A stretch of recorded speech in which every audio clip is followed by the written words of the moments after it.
He threw her out in front of everyone, called her a thief, a liar, a nobody. She didn't cry. She didn't beg. She just looked at him once quietly and walked away.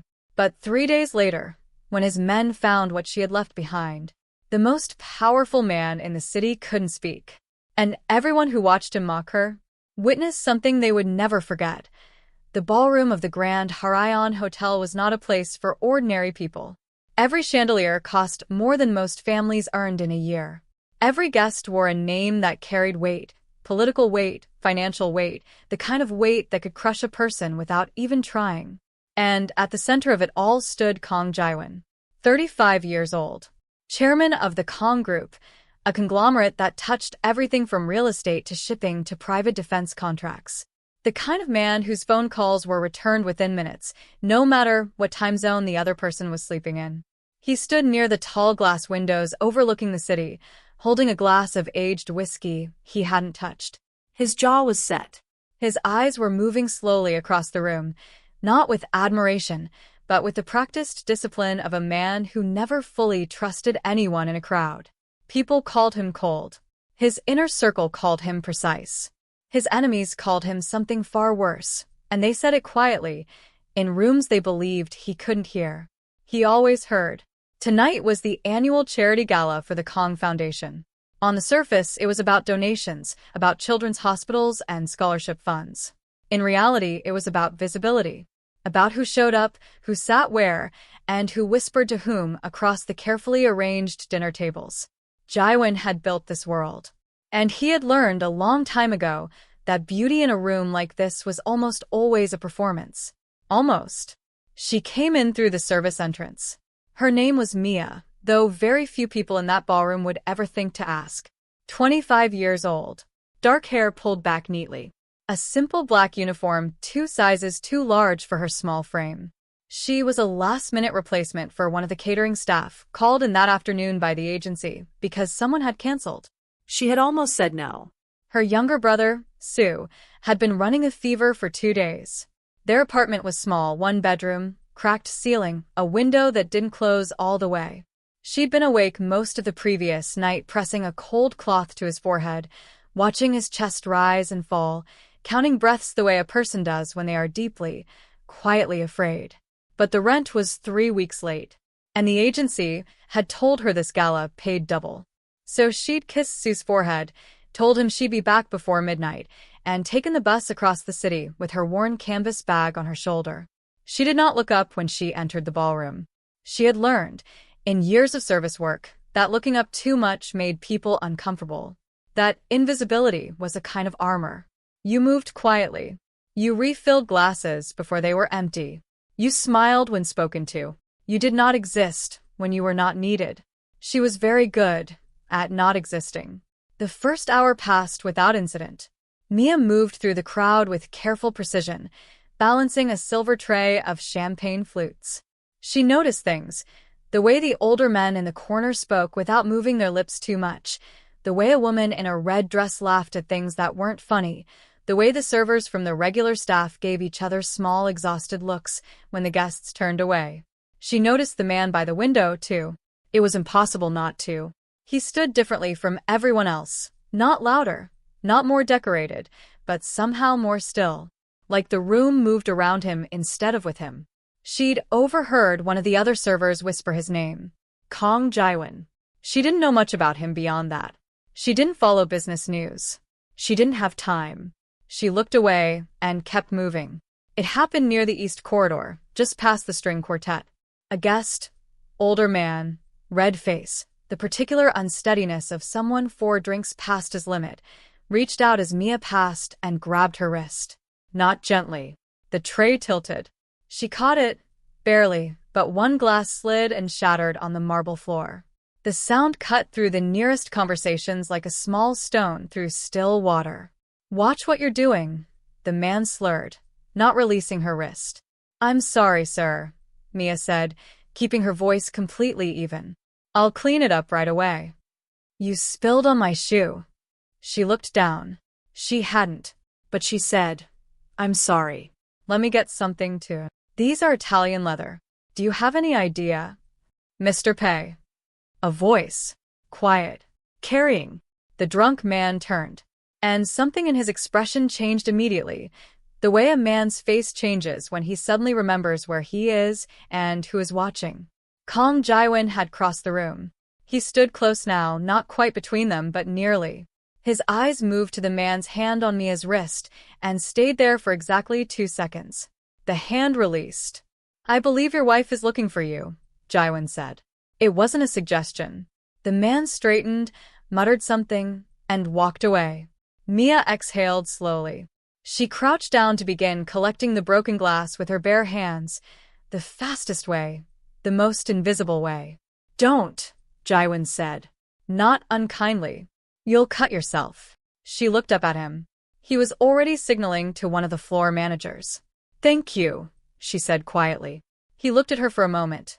Really looked, the way he rarely did with anyone at these events. Then he nodded once and walked back toward the window. She thought that was the end of it. It wasn't 40 minutes before the evening ended. Jiwon's head of security, a large, precise man named Director Lim, appeared at his elbow. "Sir." "We have a situation." They moved to the private corridor behind the main hall. 2 security staff were already there. And between them, looking very small, very still, was Mia. Jiwon looked at her. Then at Lim. "The Voss necklace," Lim said carefully. "Mrs. Han reported it missing from the cloakroom 20 minutes ago. One of our cameras caught this employee entering the private corridor near the coat storage at 9:47. Jiwon's expression didn't change. "And the necklace hasn't been found. She's the only staff member who accessed that area off schedule." Jiwon turned his eyes to Mia. She was looking at him directly. Her face was calm, that particular kind of calm that lives just on the edge of something much larger. "Did you take it?" he asked. "No," she said. "Just that." No explanation. No tears. No elaborate defense.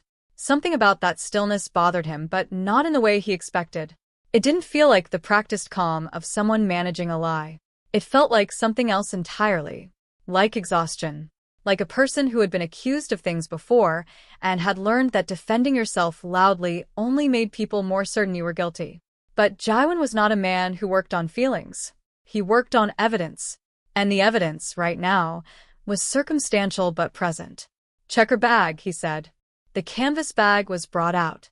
Mia stood completely still as Director Lim went through it. A small wallet.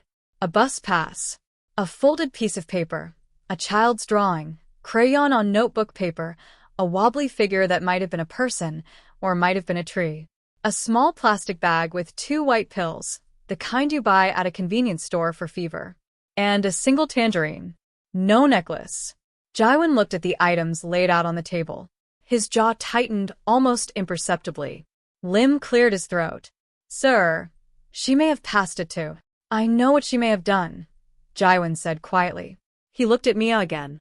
And then, and this was the thing he would replay in his memory many times afterward, he said something he should not have said. "People like you should not be allowed into spaces like this." He didn't shout it. He didn't say it with cruelty exactly. He said it the way a man says something when he has already decided on the answer and is simply stating a conclusion. The room went very quiet. Mia looked at him. Her expression didn't crumble. Her eyes didn't fill. She just absorbed the words, the way a person absorbs something cold when they are already numb from the cold. And then she said, very quietly, "I understand." She picked up her bag, repacked it herself, carefully, neatly, putting the crayon drawing back at the very top, and walked out. Jiwon watched her go. He didn't stop her. The necklace was found 11 minutes later. It had slipped behind the silk lining of Mrs. Han's own coat. She had removed it herself before dinner and forgotten entirely. A small clasp malfunction. Nothing more. Director Lim told Jiwon immediately. Jiwon said nothing for a long time. "Where is she?" he asked finally. "Gone, sir." "She left." "Get her name." "Her contact information from the agency." "Yes, sir." "But..." Lim hesitated. "She didn't take the transit card the agency provides. She walked. In this weather." Jiwon turned back to the window. Outside, the city glittered. Cold. Indifferent.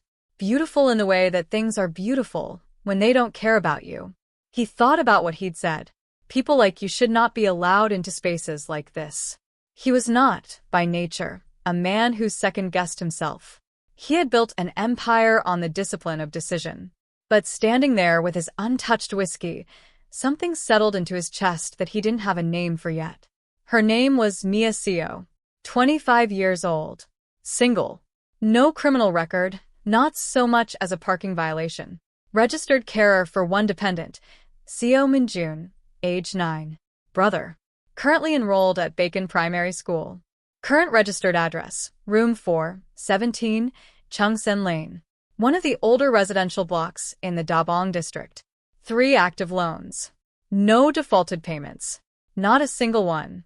Employment history, 7 different service jobs in 4 years. Hotels, catering, cleaning companies, a late-night convenience store. All part-time. All arranged around what Jiwon could now see was a very specific schedule: school hours, hospital appointment times, and twice-weekly visits to a clinic in the North District. The clinic specialized in pediatric respiratory conditions. Jiwon set the file down. He picked up the agency report again. It noted, in one small line he had almost missed, Mia Seo contacted the agency at 2:14 p.m. the day of the event to decline the booking. She called back at 3:47 p.m. to accept. He thought about the fever pills in her bag. He thought about the tangerine.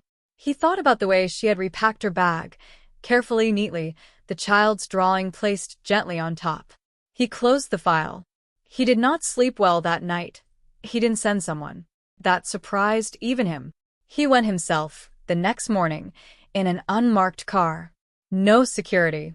Just Jiwon, in a dark coat, standing on the narrow street outside 17, Chungsen Lane at 7:45 in the morning. The building was old. Not dramatically broken down, not the kind of poverty that announces itself, but the kind that simply endures. Paint faded from too many winters. A main door that required a particular angle to close properly. A small courtyard where someone had placed a pot of marigolds near the steps, bright orange against the gray concrete, stubborn and cheerful and somehow heartbreaking. He stood there for a moment. He wasn't entirely sure what he was doing here. Then the front door opened. A small boy came out first, 9 years old, backpack too large for him, winter hat pulled down over his ears. He looked healthy enough, though there was a quality to his color that Jiwon, who had spent considerable time studying people, recognized as the remnant of recent illness. Behind him came Mia. She was in her regular clothes now, simple dark coat, worn boots, her hair loose around her shoulders. She was carrying both their bags and a paper-wrapped parcel that smelled, even from across the courtyard, like fresh rice and something warm. She was talking to the boy, and she was laughing, not the performed laugh of someone working but the real kind. The kind that comes from somewhere unguarded. The boy said something, gestured dramatically, nearly tripped over his own feet. She caught his arm with a practiced ease and kept talking, kept laughing, and for a moment Jiwon watched the two of them and felt something happen in his chest that he couldn't quite categorize. Then the boy looked up and saw the man in the dark coat standing near the gate. He stopped. Mia followed his gaze. And the laughter stopped too. For a moment none of them moved. Then Mia said, very carefully, to her brother, "Sue, go wait by the corner. I'll be right there." The boy glanced between them, perceptive, the way children are when they've learned to read the energy in a room, and then nodded and moved away, though he didn't go very far. Mia turned to Jiwon. She didn't look frightened. She looked tired, and something else. Something that might have been resignation, or might have been the careful neutrality of someone bracing themselves. "Mr. Kang," she said. Her voice was completely level. "I owe you an apology," Jiwon said. That was not what she was expecting. He could see it, a small shift behind her eyes, barely visible. "The necklace was found," he continued. "It had not been stolen. You were not responsible." She was quiet for a moment. "I know," she said. "I didn't take it. I know you didn't." He paused. "I should not have said what I said." The morning was cold and quiet around them. A bus passed on the main road a block away. The marigolds in the courtyard held their color against the gray sky. "Is that everything?" she asked. Politely. Carefully. And Jiwon, who was never at a loss, who had negotiated with governments and outlasted rivals who'd spent years trying to dismantle him, found, for perhaps the first time in a decade, that he didn't know what to say next. "No," he said honestly. "I don't think it is." He came back. Not that day. He had enough self-awareness to understand that showing up at her home twice in one morning would not be welcome. But 3 days later, through the agency, he requested her specifically for a small private luncheon at the Kang Foundation offices. She almost declined again. But the agency told her the client had specifically requested her by name and had agreed to her rate in advance, a rate that was, quietly, twice the standard. And the rent was still late. She came. The luncheon was for 8 people, Foundation board members, 2 researchers from a children's medical institute, a policy advisor. Mia moved through the room the way she always did, efficient, invisible, professional. But Jiwon watched her. Carefully. Not in the way that made her uncomfortable, he was too disciplined for that, but in the way of a man who is trying to understand something. He noticed the way she memorized everyone's preferences after the first round, who wanted water, who needed a refill, who had moved their chair at an odd angle because of a back problem. She didn't ask twice. She simply adjusted, quietly, without drawing attention to it. He noticed the moment when one of the researchers, a young woman who looked slightly overwhelmed, spilled a small amount of coffee, and before she could even react, Mia had appeared beside her with a cloth, quick and gentle, with a small reassuring word that made the woman exhale with relief. He noticed that Mia, herself, ate nothing. There was staff food available. She didn't touch it. When the event ended and the guests were leaving, Jiwon caught her near the service exit. "The foundation runs a scholarship program," he said without preamble, "for students from lower-income backgrounds. We're also looking for administrative support staff, part-time, school hours-compatible schedule." Mia looked at him. "Why are you telling me this?" she asked. It was a direct question. He respected it. "Because you're observant, careful, and good with people," he said. "And because I believe I cost you something last week that I'd like to make more balanced." "A job offer as an apology," she said. "Not quite a question." "Think of it however you'd like," he said. "The offer stands regardless." She looked at him for a long moment. Her expression was difficult to read, thoughtful, cautious, but underneath it something that might have been quietly, carefully hopeful. "I'll consider it," she said. She left without another word. He thought about her on the drive back. That bothered him. He wasn't accustomed to thinking about people without a clear operational reason. He was also not accustomed to feeling like he'd been distinctly, quietly assessed, and that the verdict was still pending. She took the job.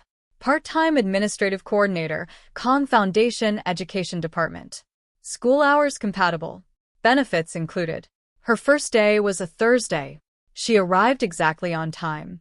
She asked good questions. She made no unnecessary conversation. By the end of the week, the full-time staff had already learned to trust her with things they usually spent weeks handing over. Jiwon found reasons to pass through the education department more than he normally would have. He didn't examine that too closely. 3 weeks in, he was working late. The building was mostly quiet, the cleaners on the floor below, a few lights still on in finance. He passed the education department and saw Mia still at her desk, head bent, carefully going through a folder of scholarship applications. "You're still here," he said from the doorway. She looked up. "I wanted to finish the preliminary review before tomorrow." He came in, looked at the stack of applications. "How many?" 47. 31 with complete documentation. She paused. "The others are missing things, income certificates, school records. But I can see which ones are real." He sat down across from her. "How?" She considered him for a moment. Then she turned one of the incomplete applications around so he could see it. It was a single-parent household. Father had submitted the form. The handwriting was careful, the kind of careful that means someone writing something official, pressing a little too hard with the pen because they wanted to look right. The income figure was written and then corrected, the original number crossed out and replaced with a lower, more accurate one. He corrected himself, Mia said. He could have left the higher number. It would have helped the application. But he corrected it. She paused. "That's real." Jiwon looked at the application for a long moment. "I'll make sure these get a full review," he said. She nodded, looked back at her folder. Then, Without looking up, she said, "Your foundation does good work." I didn't know that before. It was the first entirely personal thing she had said to him. He found that he wanted to stay in the room. That was new. He noticed the drawing on the corner of her desk a week later. Crayon on notebook paper. The same wobbly figure from the night of the gala. He recognized it. It was pinned carefully to the edge of her monitor with a single piece of tape. He looked at it. "My brother," she said, noticing his gaze. "He drew it for me when I started the new job. He said it's supposed to be the two of us." She tilted her head, considering the drawing. "I think we're supposed to be holding hands. It's hard to tell." Jiwon looked at the drawing. The two figures, one slightly taller than the other, reaching toward each other with stubby crayon arms. "It's clear," he said. She looked at him with something new in her expression. Not quite warmth. Not yet. But the very early beginning of IT, that IT came out the way things always come out from the corners. A comment, a name, a thread that gets pulled. It was Director Lim who found it. He brought the file to Jiwon on a quiet Tuesday afternoon with the particular expression of a man who has found something unexpected and isn't sure how his employer will receive it. Mia's father. Seo Donghan. That was his name. Jiwon read the file slowly. Seo Donghan had been a civil engineer. 15 years ago, he had been assigned to inspect a construction project, a mixed-use development in the Mapo district. It was one of the early Kang Group projects, one of Jiwon's father's ventures, built when Jiwon himself was still in university. The inspection had found structural problems. Serious ones. Seo Donghan had submitted his report with full documentation, recommending construction halt. The report had been suppressed. Not by Jiwon, but by men who worked under his father. Men who had since retired or died or moved on to other complications. Construction had continued. 2 years later, there had been a partial collapse during a renovation phase. 3 workers had been injured. No deaths, but it had been close. Very close. Seo Donghan had tried to go public. He had lost his certification within 6 months. It was carefully, quietly done, paperwork, complaints, the kind of bureaucratic pressure that doesn't leave fingerprints. He spent 3 years fighting it through channels that went nowhere. He died when Mia was 17, and Sue was barely a year old. Heart failure, the official record said. The unofficial record, the one that existed only in the way that certain knowledge exists, in the body of a 17-year-old girl who watched her father go from a man full of fight to a man who simply stopped, told a different story. Jiwon sat in his office for a long time after he finished reading. The city moved outside his window. The same city it always was. The same one his family had shaped and leveraged and grown and sometimes, in the places he had preferred not to look, damaged. He had known, in the way that powerful men sometimes know and choose not to look at directly, that his inheritance was not clean. He had built systems of accountability inside the Kang Group. He had restructured, reformed, made changes that cost real money and real political capital. But he had not gone looking for everything. He had told himself that was pragmatism. Sitting here now, with this file, with the image of a 17-year-old girl whose world had broken apart because of decisions made by people in buildings exactly like this one, he understood, quietly and completely, that it had also been cowardice. He almost didn't tell her. There was a version of this, a clean, efficient version, where he quietly ensured her financial stability, supported Sue's medical needs, and never opened this particular door. Where what she didn't know couldn't become something between them. He considered that version seriously. Then he thought about the man who had corrected his own income figure on a scholarship application because the truth mattered to him. He thought about what Mia had said. "That's real." He asked her to stay after hours on a Friday. The foundation offices were empty. He had tea brought in, nothing elaborate, just 2 cups, simple and plain. He sat across from her at the small meeting table in the education department, not at his desk, not in his formal office. Here, where the scholarship applications were stacked and the crayon drawing was taped to her monitor. He told her. All of it. He didn't manage it. He didn't deliver it like a presentation. He told it the way it was, slowly, carefully, with the specific difficulty of a person saying something true that has no comfortable framing. He told her about the construction project, about the inspection report, about the suppression. about what had happened to her father's career. He told her he had not known. And that not knowing in this case had not been entirely passive, that there had been a pattern of things he had not looked at, questions he had not asked, a certain comfortable distance he had maintained from the origins of what he had inherited. He told her he was sorry. He meant it. Mia was very still throughout. She looked at her hands. She looked at the table. At one point she looked at the drawing on her monitor for a long time. When he finished, she didn't say anything for almost 2 minutes. The silence was not comfortable. It was not supposed to be. Finally, she said, he tried to tell me once, when I was 16, what he'd done, what it cost him. I didn't fully understand it then. She paused.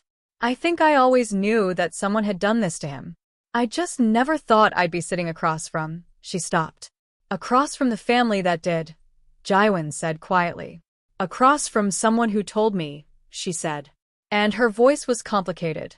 Not forgiving, not condemning. Something harder and more real than either. You didn't have to tell me. No, he agreed. I didn't. Why did you? He considered the question seriously before answering. Because you deserve to know your own story, he said. And because I cannot build something real on top of something that's still buried. She looked at him then. Really looked, the same way he had looked at her that first night, across a ballroom, without entirely meaning to. What are you trying to build? She asked.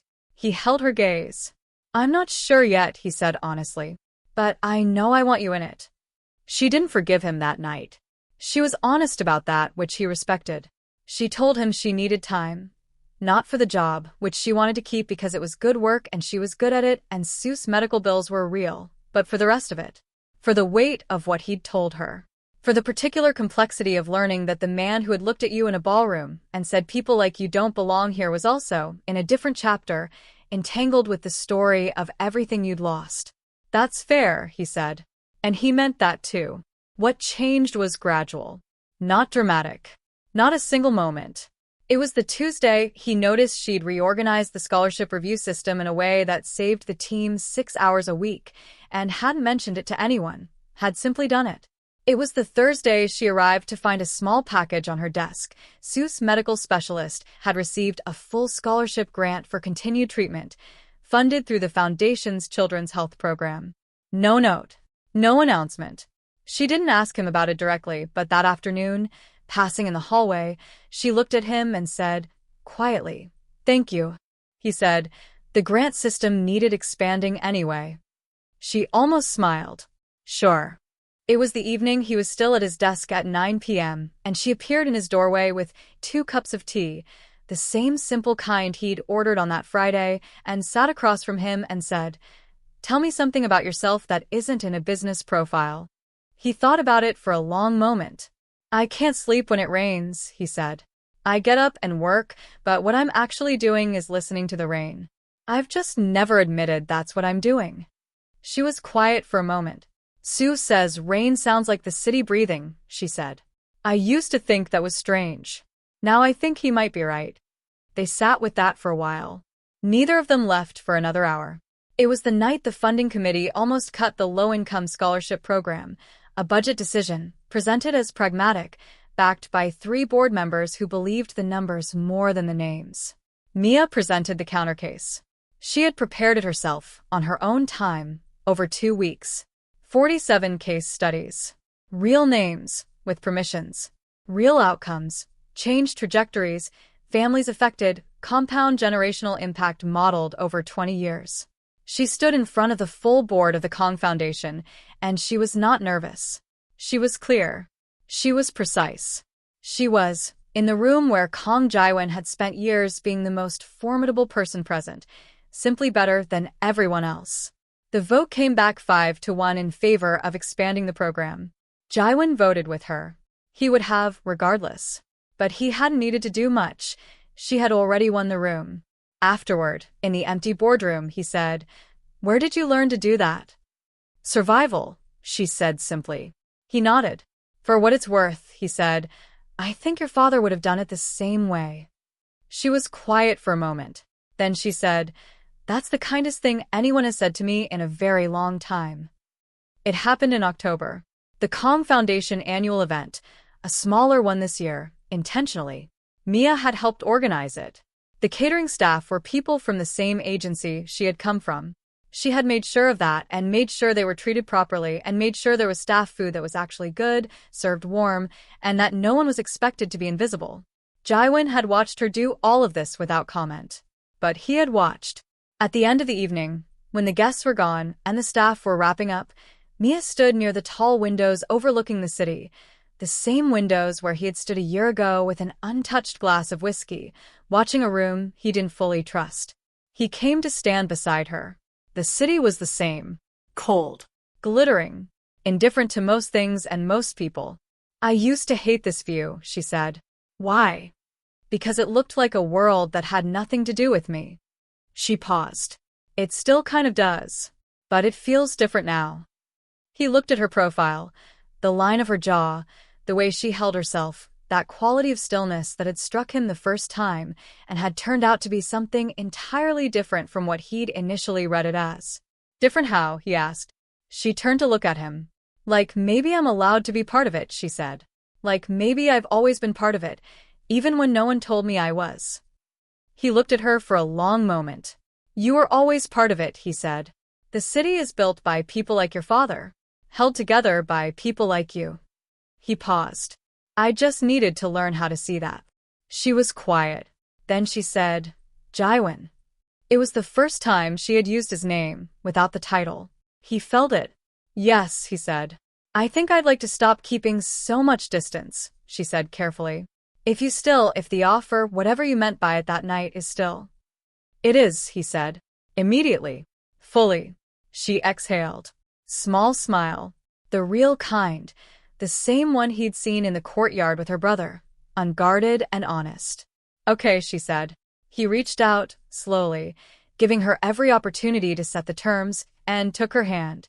She let him. Outside, the city moved on. Below them, somewhere in the building, staff were laughing about something. The sound rose up through the floors, easy and warm. "That's real," he thought. "That's real." Sue stood in front of his school's winter showcase, holding a painting he had made. It was large for him, done on actual canvas with actual paint, paid for by a children's arts grant that the Kang Foundation's education department had expanded to include an after-school program. The painting was abstract, in the way that 9-year-olds are abstract, broad and vivid and not entirely explainable. "What is it?" one of the other parents asked him. He thought about it. "The city breathing," he said. In the front row, Mia sat beside Jiwon. His hand was over hers.